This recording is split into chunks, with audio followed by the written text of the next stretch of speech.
For those of us who have never visited North Korea, all we've seen is the videos.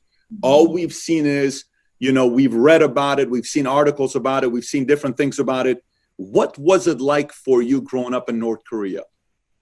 Yeah, so I think that was the almost like the biggest challenge for me to talk about my experience being in North Korea is that sometimes I felt like it's even easier to explain about Mars or the moon to Americans than North Korea. Like North Korea is a country that has so many pieces, right? The life that Kim Jong Un, the dictator, has is absolutely different from the people's lives that I had and my friends had.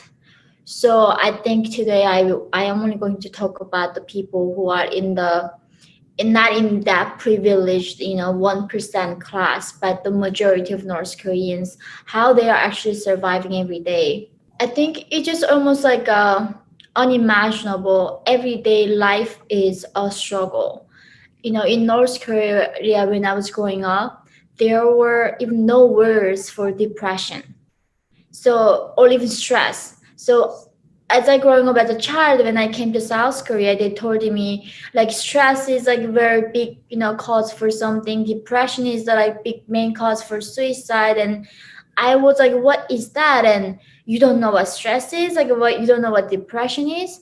And in North Korea, the regime didn't put that words in the dictionary for us. So, imagine that in socialist paradise, how can you possibly stressed? How can you be possibly depressed?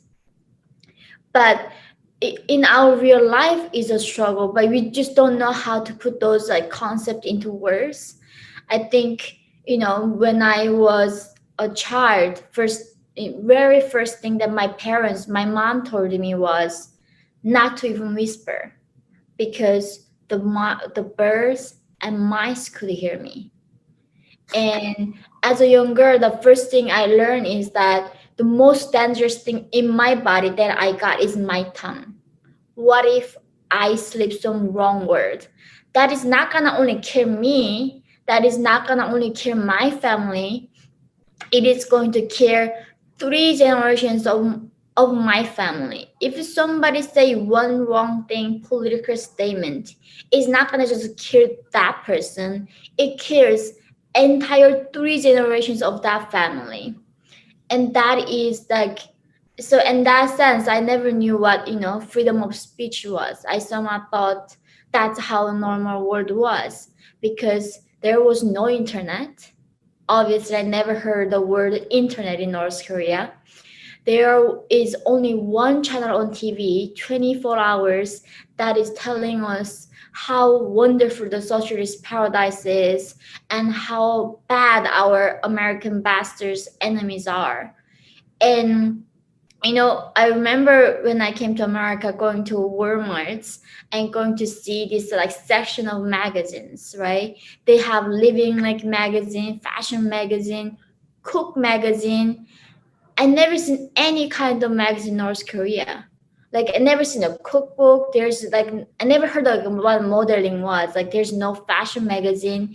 The regime, the government telling us what to wear, what kind of haircut you can have, what kind of makeup you can have, what kind of pants you can wear, what kind of song you can sing, what kind of movie you can watch, what kind of dance you can dance.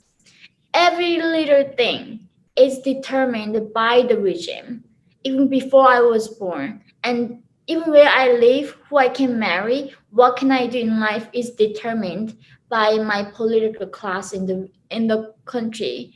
So telling Americans that although people who free people like they think like you choose what major you study, what clothes you wear, everything for them is so natural. But coming from North Korea, even picking up a pants was a struggle for me. Like how I choose among like 10 different pants they are selling, how do I choose like what I like?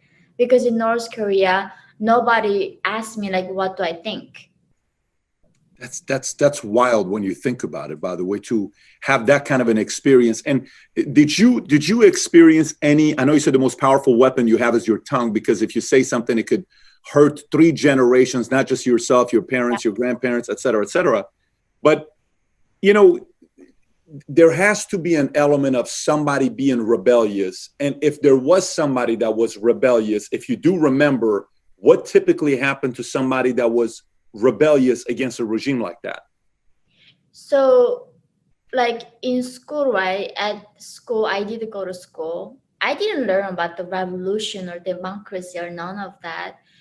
Things that I learned is like how brave, like what kind of miracles our dear leader can do, and how bad the West, the democracy, the world was. And everything was brainwashing in school. Like even like learning math was like there are 4 American bastards. You kill 2 of them. Then how many American bastards left to kill? As like 5, 6 years old, you say 2 American bastards. And the game that you play, we don't play with the Barbie dolls. We don't play some Legos. We play with tanks. We use mud and build tanks and say the teacher is like, why did you build this tank? I was like, I built this tank because I want to kill our enemies and be loyal to our dear leader. And like we build this snowman in school, and we bring like hot boiling water and pour on top of the snowman, and that snowman we make like American monster, and we say, hey, American enemies are gone. So that's the education. So there was really no concept of being distant or being a rebellious, but I'm sure there was. That's why you constantly see these public executions and see this political prison camp.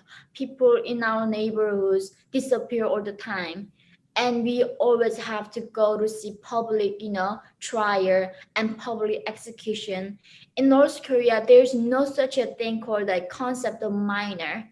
Even you're like 5, 7 years old, if the school teachers say you have to go see public execution when someone gets shot in front of your eyes, even kids have to go see the public execution.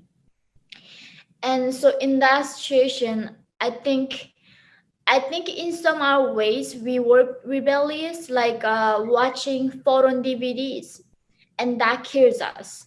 But people still risking their lives. Imagine like right now we are risking our life or watching or some kind of movie. And in North Korea, people actually literally risking their lives to watch a movie from the free world.